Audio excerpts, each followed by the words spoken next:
آپ کا بہت شکریہ.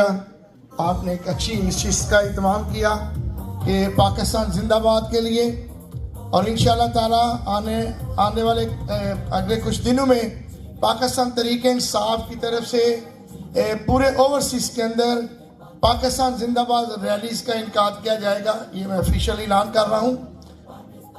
دیکھیں 70s کے اندر جو باقاعدہ جب جنگ ہوئی تو اس کے بعد ہم تو اس وقت بچے تھے، تو اس کے بعد اب یہ میوزک تو بند کر دیں.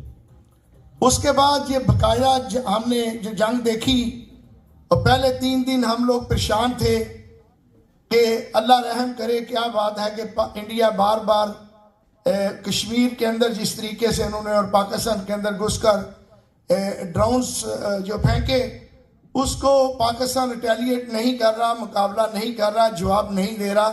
تو آپ سب لوگ اور میں بھی، ہم سب پریشان تھے. لیکن ہمیں فخر ہے اپنی افواج پر کہ انہوں نے جس طریقے سے بتا کر ریٹیلیٹ کیا. جیسے ایک چھوٹا سا واقعہ تھا 2019 میں، جب عمران خان نے کہا کہ وہ ول ریٹیلیٹ، اور ریٹیلیٹ کیا. لیکن وہ ایک چھوٹی سی ایپیسوڈ تھی. ابھی دنیا کی نظریں پاکستان کے اوپر تھی کہ پاکستان کیا کرتا ہے، پاکستان کے پاس کیا ہے. ایک ایٹمی قوت ہے، میزائل ٹیکنالوجی ہے، چائنا کی سپورٹ ہے، دنیا کی سپورٹ ہے. تو پاکستان کے پٹاری کے اندر ہے کیا؟ تو ہم پریشان تھے کہ پاکستان کیوں جواب نہیں دے رہا. پھر پاکستان نے بتا کر جواب دیا، اور بھرپور طریقے سے دیا، اور دنیا کو بتایا کہ پاکستان ایک مستحکم مضبوط ملک ہے.